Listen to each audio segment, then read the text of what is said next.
함께 가라라는 제목으로 우리 하나님의 말씀을 증거하겠습니다. 사도행전에 3대 사건이 있다면 첫 번째가 사도행전 2장에 나오는 오순절 성령 강림 사건이고, 두 번째가 9장에서 사도 바울이 회심하고 또 소명을 받는 내용이고, 또 세 번째 중요한 사건이 있다면 바로 오늘 우리가 전반부만 읽었습니다마는 10장에 나오는 고넬료, 이방인이었던 고넬료가 복음을 받아들이게 되고 또 성령이 그들에게 임하게 된 사건, 이것을 사도행전의 이제 3대 사건이다, 그렇게 저희들은 알고 있습니다. 10장의 내용이 굉장히 중요하기 때문에 오늘은 전반부에 나오는 내용을 좀 보려고 하고요. 다음 주에 우리 베드로가 고넬료 앞에서 행한 설교를 위주로 좀 살펴보려고 합니다. 사도행전이라고 이야기를 할 때 영어로는 그냥 Acts, 행전 그렇게 돼 있거든요. 근데 우리나라 말은 이제 사도행전 이렇게 기록을 하다 보니까 지금 그 행전, 행한 기록인데 주로 누구를 위주로 지금 진행이 되고 있는 것을 우리가 이해하고 있어요? 사도들이라고 하는 것이죠. 베드로 사도 또는 사도 바울 중심으로, 또 그 중에 뭐 빌립 집사도 있습니다만은 어쨌든 사도들의 행전이다, 그렇게 우리가 받아들이고 있습니다. 근데 사실은 사도행전은 우리 사도들의 행전이기도 하지만 진정한 의미에서는 성령 행전으로 그렇게 이해하는 것이 맞습니다. 왜냐하면 이 초대교회에서 이루어지고 있는 예루살렘과 유다와 사마리아와 땅끝까지 이르러 이 증인이 되게 하는 사역은 누가 행하시기 때문에요? 성령께서 행하시는 사역이기 때문에 그렇습니다. 우리 주님께서도 제자들에게 사도행전 1장 8절에 이렇게 분명히 말씀하셨습니다. 오직 성령이 너에게 임하시면 너희가 권능을 받고 예루살렘과 유대와 사마리아와 땅끝까지 이르러 내 증인이 되리라, 이렇게 말씀하셨습니다. 그리고 성령께서 주도하시는 내용으로 예루살렘 중심의 교회 성장 넘어 사도행전 7장에 스데반의 순교 이후에 전국 각지로 이 복음이 전파되고 있는 것을 우리가 봤고요. 또 빌립 집사를 통해서 사마리아 땅뿐 아니라 성령의 인도하심을 받아서 이디오피아 내시까지도 복음을 받아들이게 되는 사건, 그리고 9장에서 베드로의 그런 놀라운 사역이 또 이루어지고 있기는 합니다만은 성령께서 사도 베드로를 이끌고 있다라고 하는 내용을 오늘 10장의 내용을 자세히 읽어보면 알 수 있습니다. 고넬료에게 천사가 나타나서 이야기를 하죠. 베드로에게 성령께서 인도하셔서 고넬료가 보인 사람들을 만나라고 하죠. 또 환상을 또 주시죠. 또 만나게 하고 뭐 이렇게 복잡하게 얽혀 있는데 그 주도권을 누가 가지고 있느냐? 성령 하나님이 갖고 계시다는 것입니다. 우리가 늘 잊지 말아야 될 것은 하나님의 선교는 누가 하신다고요? 하나님께서, 성령 하나님께서 행하신다라고 하는 것을 잊지 말아야 됩니다. 사실 너무나 당연한 이야기인데 우리 그 선교학에서는 뭐 최근에 들어서 미시오 데이라고 하는 뭐 라틴어인데요, 하나님의 선교라고 하는 이야기를 최근 와서 하고 있습니다. 그럼 그동안의 선교 누가 했냐? 사도행전처럼 교회가 했다 이 말이에요. 교회 중심으로 선교가 이루어졌습니다. 뭐 나쁜 건 아니에요. 당연히 교회가 해야 될 일입니다. 그러나 지금 주도권을 교회의 주체가 성령 하나님보다 위에 있는 주체로서 행했다라고 하는 것에 대해서 반성하기 시작했다라고 하는 것입니다. 우리 교회도 지금 선교적 교회가 되기 위해서, 선교적 제자 공동체가 되기 위해서 발버둥 치고 있는 것입니다. 여러분, 선교적 교회, 진정한 의미에서 하나님이 주도하시는 선교적 교회가 되려면 우리의 주도권에 의해서 교회가 움직여 나가는 것이 아니고요, 성령 하나님, 예수 그리스도, 성삼위 하나님께서 중심이 되시는 선교가 진행이 될 때 참다운 의미에서의 하나님의 선교가 가능하다라고 하는 것입니다. 말장난 같지만 엄청난 차이입니다. 여러분, 우리가 올해도 선교와 관련해서 여러 일들을 진행하지만 그것이 하나님과의 깊은 교제 가운데에 하나님의 뜻을 분별하고 하나님이 기뻐하시는 일이다라고 하는 분명한 확신 속에서 진행이 되지 않는다면 교회 공동체의 구성원들이 우리가 생각하는 최상의 생각들을 모아서 진행하는 교회 선교가 될 가능성이 있다라고 하는 것입니다. 나쁜 건 아니에요. 그러나 하나님의 선교를 적어도 기대하고 바라보고 있는 우리들이라면 우리는 교회 가운데 참된 주인이신 주님, 복음의 주체이신 주님 앞에 온전히 무릎 꿇고 그분의 뜻을 분별하고 그분이 원하시는 일을 행하는 것이 진정한 의미에서의 선교적 교회 또는 우리의 삶이 선교적 삶이 된다라고 하는 것을 성경은 말해주고 있는 것입니다. 그래서 고넬료도 등장하고 고넬료가 두 하인을 보낸 것, 또 함께 군인 한 명을 보내는 것, 베드로가 또 만나고 이런 사람들의 일이 진행되는 것 같지만 성경은 그 주체는 성령 하나님께서 행하고 있다라고 하는 것을 분명히 말씀하고 있습니다. 선교적 교회를 지향하고 있는 우리 늘푸른 선교교회, 정말 하나님이 기뻐하시는 그 일들을 감당하기 위해서는 먼저 복음이신 그리스도께서 중심이 되시는 교회가 되어야 될 줄로 믿습니다.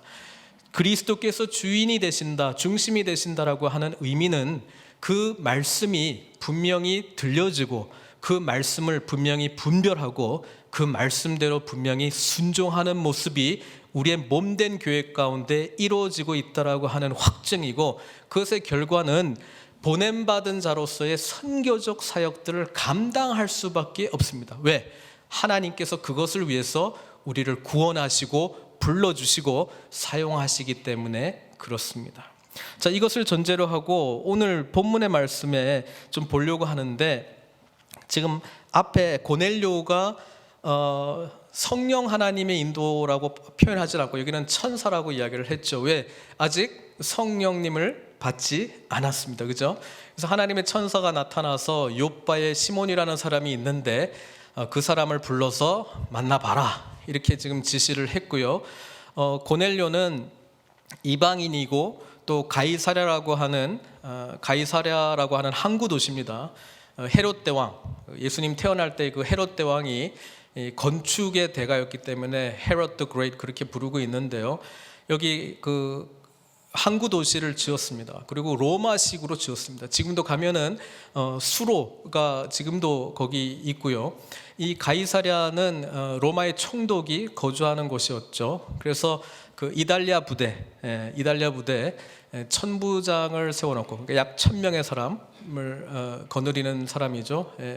그렇게 천부장이 이제 주둔해 있고 그 중에 이제 100명을 거느리는 백부장 고넬료가 거기 있다라고 하는 이야기를 성경은 말씀하고 있습니다. 근데 이 고넬료는 개종한 사람은 아닙니다만은 유대교의 하나님, 유대인들이 믿는 하나님을 받아들였고요.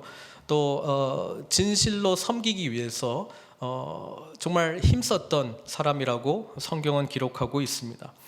기도하는 생활, 또 구제하는 생활에 열심이었고, 또 나중에 보면 알겠지만 유대인들조차도 칭찬을 했던 그런 사람이었습니다.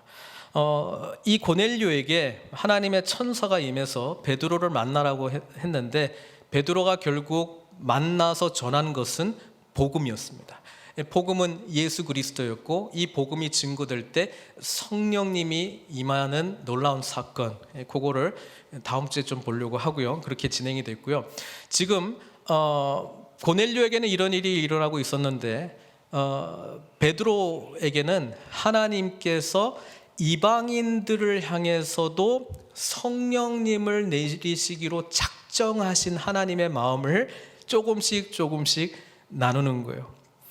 오늘 본문은 베드로가 하나님의 선교, 이 사도행전이 성령 하나님의 선교인데 베드로 자체가 자신이 자라왔던 유대적인 그런 교육과 환경, 또 삶의 인식, 세계관, 가치관 때문에 이 온 열방을 향한 하나님의 선교라고 하는 것을 베드로가 생각과 마음속에 다 담아내지를 못하고 있는 거예요. 그런 베드로를 하나님께서 조금씩 설득하고 있는 장면을 보게 됩니다. 그래서 오늘 그 변화되고 있는 베드로, 또는 이런 베드로이기 때문에 하나님의 선교가 어찌 보면은 조금 지연되고 있는 모습을 우리가 보면서 우리가 가지고 있는 가치관, 고정관념, 하나님에 대한 생각들, 성경에 대한 이해, 그리고 이때까지 나로 하여금 신앙 생활이라고 정의 내렸던 모든 것들이 어떨 때는 굉장히 유익하지만 하나님의 선교가 진행이 될 때는 나의 한계를 벗어나기 때문에 얼마나 큰 장애물이 될 수 있는가를 우리는 위기의식을 가지면서 지켜볼 필요가 있어요. 여러분, 신앙생활은요, 크신 하나님을 점점 알아가는 과정이에요. 그러면 그 하나님께서 내가 가지고 있는 틀을 번번이 깨트리십니다. 이해를 번번이 깨트리십니다. 죄에 대한 이해, 기도에 대한 이해, 신앙생활에 대한 이해, 말씀에 대한 이해, 예수 그리스도에 대한 이해를 번번이 깨트리십니다. 우리를 낮춰주시고 우리로 하여금 더 크신 하나님에 대한 열망으로 인도해내 가신다는 거예요. 그런 과정을 베드로에게 임하시는 하나님을 통해서 보려고 합니다. 9장 마지막 절을 한번 보려고 합니다. 같이 읽겠습니다. 베드로가 요빠에 여러 날 있어 시몬이라 하는 무두장이의 집에서 머무니라. 네. 자, 베드로는 우리 지난주에도 살펴봤습니다마는 죽었던 다비다를 요빠에서 살려냈습니다. 그리고 여러 날 여기에 있었죠. 왜냐하면 믿는 자들의 숫자가 점점 늘어나고 있는 거예요. 그래서 요빠라고 하는 곳에 베드로가 머물고 있는데 성경은 무두장이 시몬의 집에 머물러 있었다, 이것을 이야기를 해주고 있습니다. 이게 아무것도 아닌 것 같지만 사실은 굉장히 중요한 내용입니다. 왜냐하면 무두장이가 뭐 하는 사람이에요? 가죽과 관련된 일을 하는 사람입니다. 가죽과 관련된 일을 하는 사람은 뭐 오늘하고는 좀 틀리죠.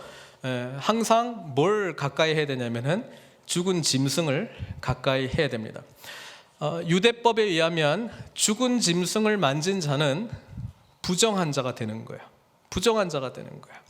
그리고 그것이 하루 동안 진행이 됩니다. 여러분, 이 무두장이 시몬은 어떤 의미에서는 항상 부정해요. 일이 잘 될수록 부정해요. 그렇죠? 그래서 랍비들의 교훈, 전통에 의하면 이런 말이 있어요. 혹시 속아서, 어떤 여인이 속아서 무두장이하고 결혼을 하게 된다면, 그리고 나중에 그것이 발각되었다라면 그 결혼을 무효라고 선언해도 그 여인에게는 아무 죄를 묻지 않겠다라고 하는 그런 기록이 있을 만큼 무두장이로 산다라고 하는 것은 유대 사회에서는 굉장히 배척을 받을 수밖에 없는 일이었습니다. 그러나 그거 가죽으로 만든 제품들이 많이 필요하기 때문에 돈벌이는 또 잘 됐을 거예요. 그런 무두장이 집에 시몬이 있었다라고 하는 것은 어떤 의미에서는 시몬도 뭐예요? 부정한 자가 되어 있다라고 하는 것입니다. 왜냐하면 부정한 자가 만지는 모든 물건, 앉았다가 일어났던 의자, 모든 것들이 다 부정하다라고 레위기에서 규정하고 있기 때문에 이것이 오늘 베드로의 아이러니이고 저희들이 가지고 있는 아이러니일 수도 있습니다. 베드로는 기도하다가 경건하니까 기도했겠죠. 유대인들이 하루에 3번 기도하는데 베드로는 지금 정오 시간, 배 고플 때 기도해서 그런지 환상이 뭐에 대한 이야기가 나왔어요? 먹는 환상을 보게 됩니다.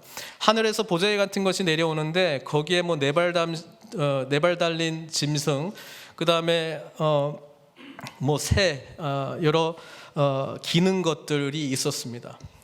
근데 그 중에 먹을 수 있는 것도 있었고 먹을 수 없는 것도 있었습니다. 음성이 나와서 뭐라고 그랬냐면은 잡아 먹으라 이렇게 했는데 베드로가 뭐라고 대답해요? 베드로가 이르되 14절에 주여 그럴 수 없나이다. 속되고 깨끗하지 아니한 것을 내가 결코 먹지 아니하였나이다. 이렇게 이야기합니다. 베드로는 하나님의 말씀이 분명히 들렸는데 그것을 하지 않겠다고 선언을 했습니다. 못한다고 이야기했습니다. 왜 그렇습니까? 유대인들의 그런 정체성 세 가지는 꼭 지켜야 되거든요. 안식일 지켜야 되고 할례 꼭 해야 되고 그다음에 뭐예요? 이 정결법에 따라서 음식을 먹어야 되거든요. 그러니까 이거를 꼭 지켜야 되는데 그것 중에서 음식 먹는 거 지키지 말라는 명령을 하니까 베드로가 못 받아들이는 거예요. 근데 이게 3번 일어나고 베드로가 이게 뭐지? 하고 있을 때 문에서 똑똑 하는 소리가 들리는 게 우리가 오늘 읽었던 장면입니다.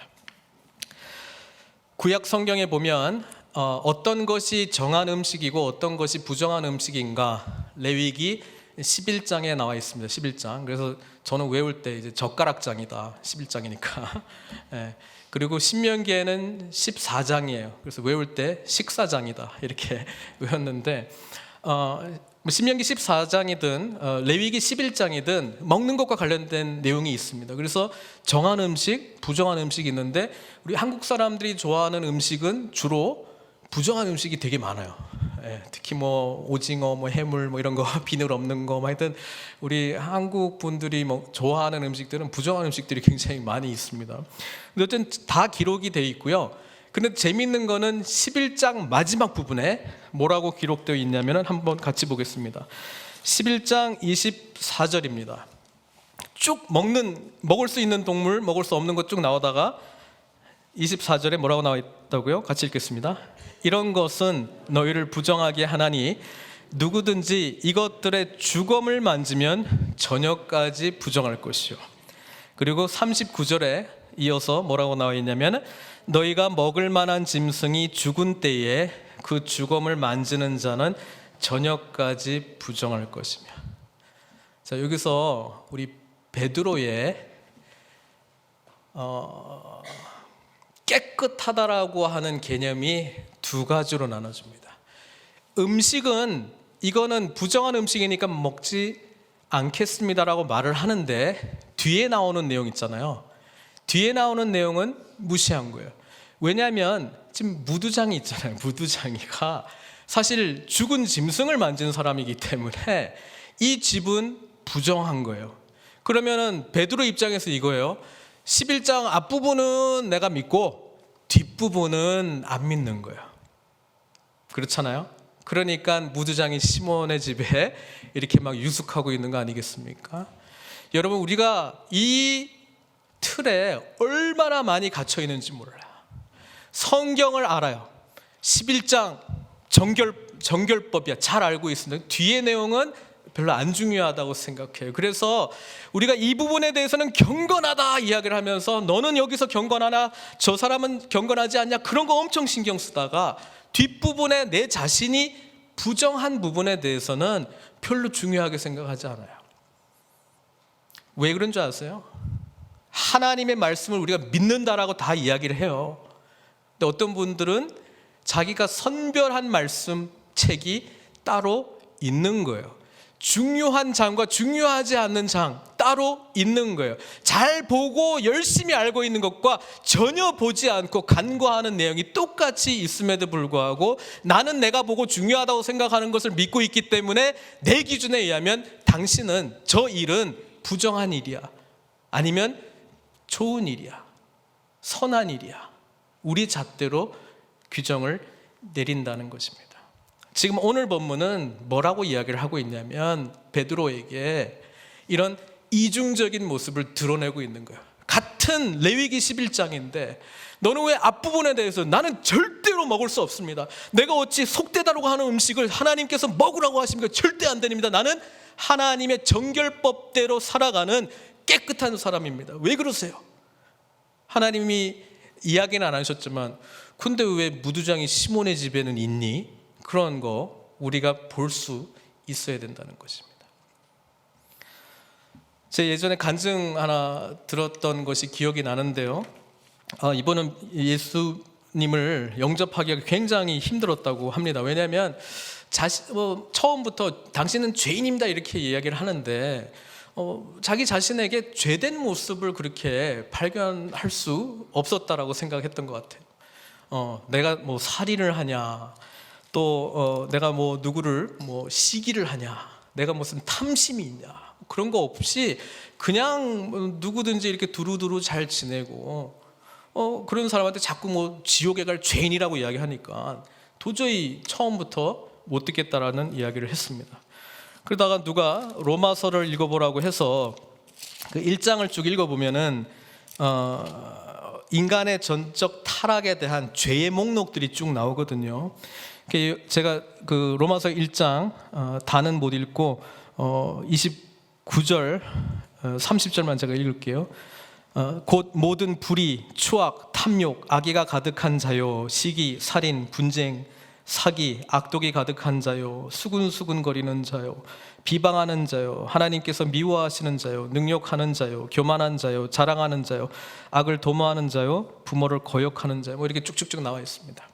근데 이분이 충격을 받은 게 뭐냐면 수군수군하는 거는 자기는 그래도 좀 한다는 거예요. 저 사람 이렇다 저렇다. 영어로도 그냥 가십이에요. 근데 가십이랑 어떻게 불의, 탐욕, 살인 이거 바로 옆에 있거든요. 그러니까 이분이 좀 충격을 받은 거예요. 하나님께서 이걸 같은 걸로 지금 보고 있나?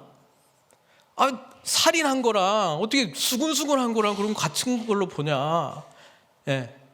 의롭다라고 하는 거요.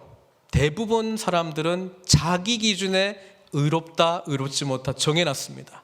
성경에 그대로 똑같이 나와 있는데 요런 건 내가 하지 않기 때문에 적어도 나는 의로운 사람이라고 생각하는 거예요.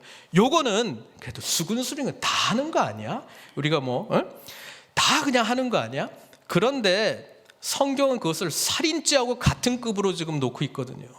그런데 자기 생각에는 이거는 큰 죄고 이거는 작은 죄인데 어떻게 이것을 도매급으로 그냥 같이 가져가느냐 생각했다는 것이죠. 그래서 충격을 받았다고 합니다. 그러면서 그렇구나. 죄라고 하는 것, 의롭다라고 하는 것, 내 기준, 내 정의로 만든 것이지 하나님의 기준에 비추어서 정말 의로운 자는 한 명도 없겠구나라고 하는 인식을 깨달으면서 예수 그리스도를 믿게 되었다라고 하는 이야기를 제가 한번 들은 적이 있습니다. 이 정도까지는 아니더라도요, 여러분 저희들이 얼마나 많은 색양강을 가지고 있는지 모릅니다. 예배는 이때 꼭 드려야 돼, 이런 방식으로 꼭 드려야 돼, 이렇게 말씀이 들려줘야 돼, 교제는 항상 이렇게 해야 돼. 여러분 이것이 우리에게 얼마나 많이 있는 줄 모릅니다. 근데 베드로는요, 자기는 사도잖아요. 성령의 역사가 일어났던 사람이죠. 죽은 자도 살아난 그런 경험을 했던 자잖아요. 그런데 하나님께서 오늘 10장에 보니까 그런 이중적인 잣대를 가지고 있는 베드로를 부각시키십니다. 왜? 베드로에게 또는 우리에게 하나님께서 이런 말씀을 하고 있는 거예요. 하나님의 선교적인 교회를 이루기 위해서 가장 큰 걸림돌이 될 수 있는 존재는 바로 자기가 모든 것을 알고 자기가 하는 모든 생각이 옳고 자기가 경험했던 모든 것이 다라고 하는 고정관념과 그 한계를 극복하지 못한 베드로와 같은 자들 때문에 지금 이방인을 향한 선교가 아직도 진행이 되지 못하고 있다라고 하는 것을 깨닫게 해주고 있는 것입니다. 사랑하는 성도 여러분, 오늘 본문 속에서 이 베드로의 모습을 집중하기를 원합니다. 이 베드로가 지금 어느 도시에 지금 머물러 있어요? 욥바. 욥바 하면은 생각나는 사람이 있어야 됩니다. 구약 성경에 요나라고 하는 선지자입니다. 요나. 자, 요나에게 하나님께서 정말 감당하지 못할 말씀을 주셨어요. 뭐라고 그랬냐면은 너는 니느웨로 가서 말씀을 전해라, 이렇게 말씀한 거예요. 니느웨는 그때 당시에 하나님의 백성들을 너무나도 괴롭혔던 아수르라고 하는 제국의 수도입니다. 아수르 민족은요, 세계사에서도 이렇게 이야기합니다. 가장 잔인한 민족으로 그렇게 이야기를 하고 있습니다. 인간들을 거의 꼬지처럼 만들어가지고 이렇게 부조물로 만든 것도 있고 그림으로 된 것도 있고, 그만큼 잔인하게 정복자들을 아주 그냥 무참하게 그냥 이렇게 짓밟았습니다. 자, 그런 자들을 향해서 메시지를 전하라는 거예요. 요나는 알고 있었거든요. 이 메시지를 전하면 회개할 것 같은 거예요. 회개하면 하나님도 용서할 것 같은 거예요. 나중에 요나서 짧지만 한번 읽어보세요. 하나님이 이렇게 하실 줄 알았습니다, 이렇게 말하잖아요. 회개하니까. 그래서 요나가 이 메시지를 분명히 들었지만 안 들으려고 어디로 갑니까? 욥바로 갑니다. 욥바로 갑니다. 그리고 욥바에서 다시스로 가는 배를 타는 거예요. 다시스, 저 멀리 있는 곳으로 탑니다. 그래서 이 욥바는 구약 성경에서 요나에게 처음으로 이방인들을 향해서 메시지를 전하는 선교적인 사역을 감당할 수 있는 기회를 요나에게 줬는데, 욥바는 그것을 거부한 현장입니다. 공교롭게도 베드로가 지금 있는 곳이 어디라고요? 욥바라고 하는 것입니다. 자, 이런 관점으로 성경을 다시 보니까 우리 베드로의 아버지 이름이 생각이 나더라고요. 베드로의 아버지 이름이 성경에 2개로 나옵니다. 요한복음에 보면 누구의 아들로 나와요? 시몬의 아들요? 이러시면 안 됩니다. 요한의 아들 시몬아, 기억나시죠? 자, 마태복음에는 뭐라고 나옵니까? 마태복음 16장 17절에 보면 베드로가 기가 막힌 대답을 했어요. 사람들이 나를 누구라고 하느냐? 주는 그리스도시요 살아계신 하나님의 아들이십니다. 이럴 때 예수님이 뭐라고 그랬냐면 바요나 시모나 이렇게 말했습니다. 바 다음에 이름이 붙으면 바가 아들이라는 뜻입니다. 그러면 누구의 아들이에요? 요나의 아들입니다. 여러분, 베드로가요 사도이긴 한데 요나의 아들입니다. 요나의 아들. 그래서 그렇구나, 하나님의 뜻이 분명히 전해졌지만 자기의 고정관념을 벗어나지 못해서 주여 결코 그럴 수 없나이다. 이거 베드로 처음 아니죠? 예수님께서 나는 예루살렘으로 가야 돼, 나는 죽을 거야. 그때 베드로가 뭐라고 말했습니까? 결코 이런 일이 주님께 있어서는 안 됩니다라고 주님을 만류했습니다. 지금 이방인을 향한 선교의 이 현장에서 지금 요나의 아들 시몬 베드로가요, 자신은 깨끗하다, 정결하다고 이야기를 하고 있는데 무두장이 집에 있으면서 하나님의 뜻을 거부하는 모습을 우리는 보고 있는 것입니다. 우리 주님께서 요나에 대해서 이렇게 말씀하신 적이 있어요. 내가 이 폐악하고 음란한 세대에 보여줄 표적이 하나 있는데 그 표적이 뭐라고요? 요나의 표적밖에 없다, 이렇게 말씀하신 적이 있어요. 근데 그때 요나의 표적에 대한 설명을 하면서 요나가 물고기 뱃속에서 3일 밤낮을 있었던 것처럼 인자도 그러하리라. 그러니까 십자가에서의 죽으심과 부활을 말씀하시는 내용으로 마태복음이나 이렇게 설명하고 있는데 누가복음은 조금 다르게 설명하고 있어요. 요나의 표적에 대해서요. 그거 한번 같이 볼게요. 누가복음 11장 29절에서 30절입니다. 무리가 모였을 때에 예수께서 말씀하시되 이 세대는 악한 세대라 표적을 구하되 요나의 표적밖에는 보일 표적이 없나니 요나가 니느웨 사람들에게 표적이 됨과 같이 인자도 이 세대에 그러하리라. 저는 이 누가복음에 나오는 왜 이렇게 표현을 쓰고 왜 니느웨 사람들에게 표적이 될까? 여러분, 요나가 누구냐면요, 가장 니느웨 사람들에게 전도하기 싫은 사람이에요. 대표 인물이에요. 그런데 이 요나가 니느웨에 와서 복음을 전하게 된 것 같이 인자가 이곳에 와서 죽고 부활하시고 승천하시고 성령 내려주심은 유대 민족만을 위해서 오신 것이 아니고 온 세계 열방을 향해서 오신 주님의 뜻이라고 하는 메시지로 우리가 다시 한번 해석을 할 수 있다는 것입니다. 그렇습니다.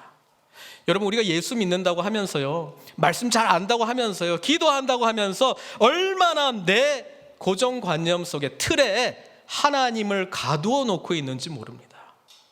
이 틀을 깰 때 우리는 더 크신 하나님의 사역으로 나아가게 될 줄 믿습니다. 제가 이 말씀을 준비하면서 지난번 리더십 훈련을 받으면서 봤던 그림이 하나 생각이 나서 좀 나눠 드리려고 합니다. 그림을 한번 보시고 질문을 제가 좀 할게요.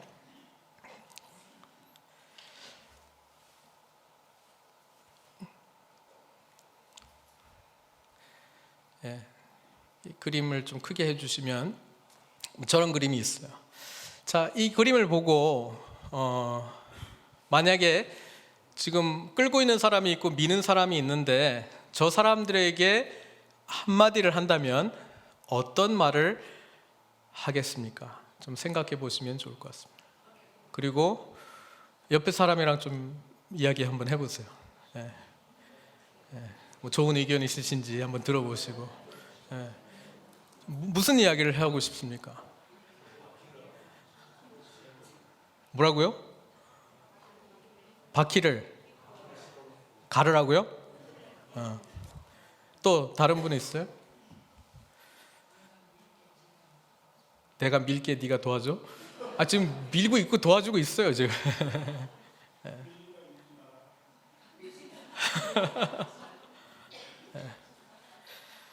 자, 우리는 뭘 볼 때요, 항상 우리가 가지고 있는 고정관념을 가지고 들어옵니다.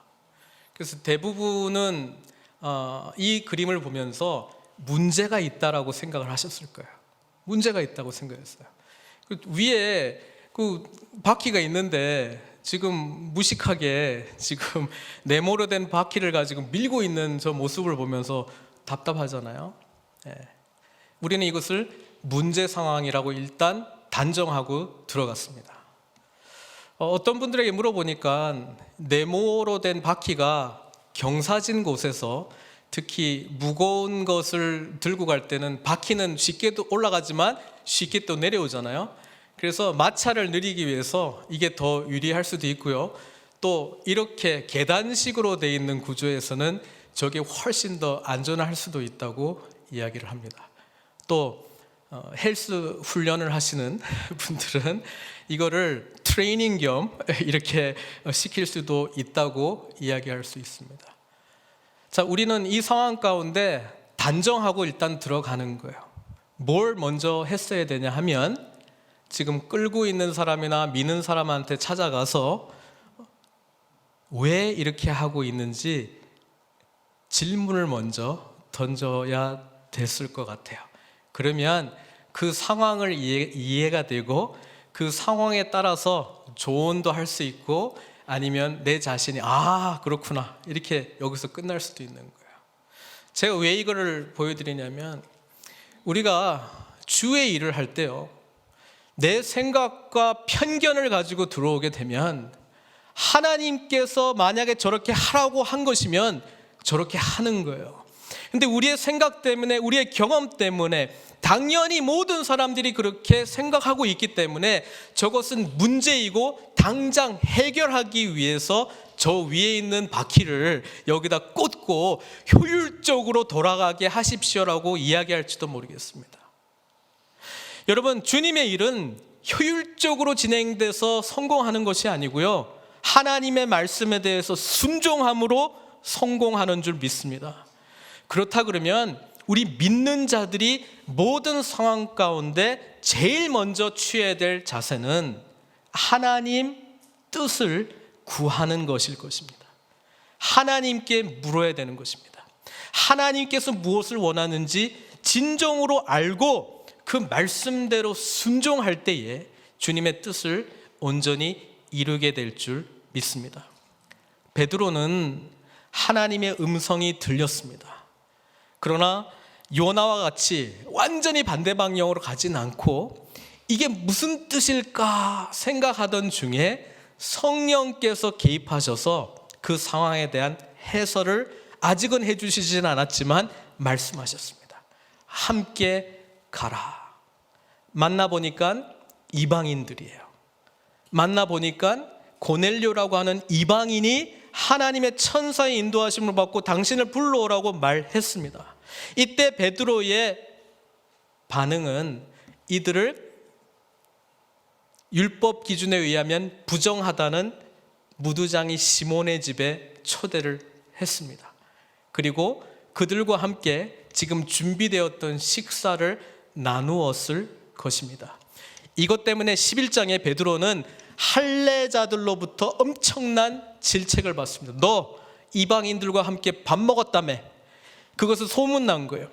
여러분, 지금 베드로가 성령님의 음성에 귀 기울여서 어떤 사람들이 보기에는 바로 저 상황에서는 바퀴를 갈아야 돼 라고 이야기하고 있는데, 하나님의 뜻대로 이방인들과 함께 먹고 대화하면서 그들에게 역사하고 있는 하나님의 뜻을 분별하는데 모든 에너지를 기울게 됩니다. 그리고 마침내 고넬료를 만나게 되었을 때 뭐라고 고백합니까? 10장 28절입니다. 조금 미리 한번 보겠습니다. 이르되 유대인으로서 이방인과 교제하며 가까이 하는 것이 위법인 줄을 너희도 알거니와 하나님께서 내게 지시하사 아무도 속되다 하거나 깨끗하지 않다 하지 말라 하시기로. 이것을 베드로가 깨닫게 된 것입니다.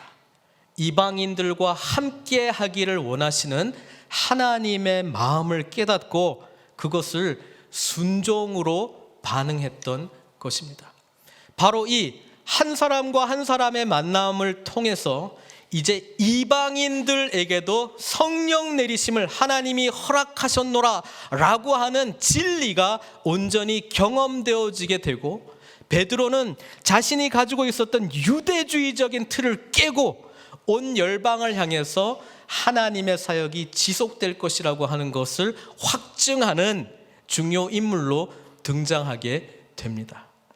그럼에도 불구하고 베드로가 이방인을 위한 사도로 쓰임받지는 않고 누가 쓰임받습니까? 사도 바울이 사용되게 되죠. 바울의 경험은 이방인들에게 복음을 전하기 위한 최적의 교육 환경을 받고 있었습니다. 디아스포라 유대인이죠. 유대인 아닌 곳에서 평생을 거의 살았죠. 그리고 이방인들이 어떻게 살아가고 있는가 잘 알고 있었죠. 헬라어에 정통했죠. 그리고 율법에도 정통한 바리새인 중에 바리새인이었다라고 하는 것입니다. 오늘 말씀을 맺겠습니다. 하나님은 우리를 통해서 구원의 은혜뿐 아니라 하나님 나라 사역을 위한 엄청난 일들을 이루시기를 원하십니다. 그때 여러분, 내가 가지고 있는 경험, 생각, 계획 안에 하나님을 가두지 마십시오. 때로는 우리에게 아까 그 바퀴 그림과 같은 환상이 보일지도 모릅니다. 내가 보기에는 불가능한 일인 것 같고 무식한 일인 것 같고 바보 같은 일인 것 같아요.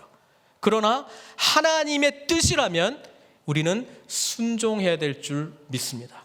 그럴 때 우리가 담고 있는 이 그릇이 깨지고 하나님께서 우리에게 주신 새롭고 큰 틀이 주어질 것이며, 그것을 통해서 더 크신 하나님과 더 크신 하나님의 일하심을 경험하게 될 줄 믿습니다.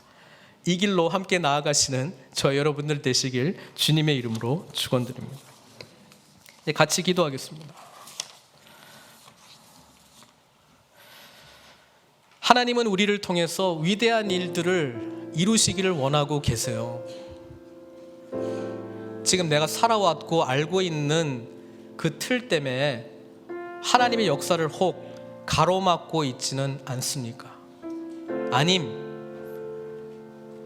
이것은 깨끗하고 이것은 부정합니다라고 강하게 믿고 있는 것을 드러내면서 혹 정작 자신은 가장 부정한 자의 삶 속에 있다라고 하는 무두장의 집에 있는 우리 자신의 모습을 혹 발견하고 있지는 않습니까? 아님 말씀은 들리는데 여전히 욥바에 있습니까? 우리의 방향은 하나님의 뜻을 분별하고 듣고 순종하는 길입니다. 우리 주님께 우리의 자아, 생각, 가치관, 옳고 그름 다 말씀을 통해서 이룬 것이지만 혹 선별된 말씀으로 내가 만들어낸 것 아닌가 우리 하나님께 좀 묻는 시간을 가졌으면 좋겠고요. 나보다 더 크신 하나님을 온전히 만날 수 있도록 내 자신의 틀을 늘 깨워주시고 하나님의 분명한 음성 듣고 때로는 이해되지 않고 때로는 보이지 않지만 믿음으로 신뢰하고 주님을 끝까지 따라 순종하겠노라 결단하는 기도를 이 시간 올려드렸으면 좋겠습니다. 함께 기도하시겠습니다. 우리가 갇혀있는 우리의 이 생각의 틀 속에 갇혀있는 우리의 모습을 온전히 보게 하여 주시옵소서. 선별해서 이것은 내가 지키고 있기 때문에 의롭고 저것은 내 마음대로 간과하고 하나님의 말씀을 내 기준과 잣대에 맞추어서 만들어버린 하나님의 말씀을 혹 섬기고 순종하고 있지는 않습니까? 우리의 틀을 깨워주십시오. 욥바에 갇혀있는 우리 자신을 깨워주십시오. 불순종했던 요나의 모습이 아니라 니느웨를 향해서 나 같은 자도 하나님이 사용하신다 변화된 표적으로 우리를 사용하여 주시옵소서. 하나님은 예수 그리스도를 받아들이는 모든 자들을 향한 비전과 꿈이 있다라고 하는 것을 오늘 말씀을 통해서 보여주고 있습니다. 베드로 한 사람의 변화로 말미암아 예루살렘 교회가 변화되고 예루살렘 전체가 하나 되어 모든 이방인들에게도 복음이신 예수 그리스도만을 붙들 것을 결단하는 초대교회의 모습을 보면서 우리 또한 복음이신 주님만이 중심이 되어 선교적 제자 공동체로 이루어 세워 주시옵소서. 연약한 저희들이지만 크신 하나님께로 늘 끊임없이 나아가는 하나님의 참된 자녀들 다 될 수 있도록 은총 베풀어 주시옵소서. 예수님의 귀하신 이름으로 기도드리옵나이다.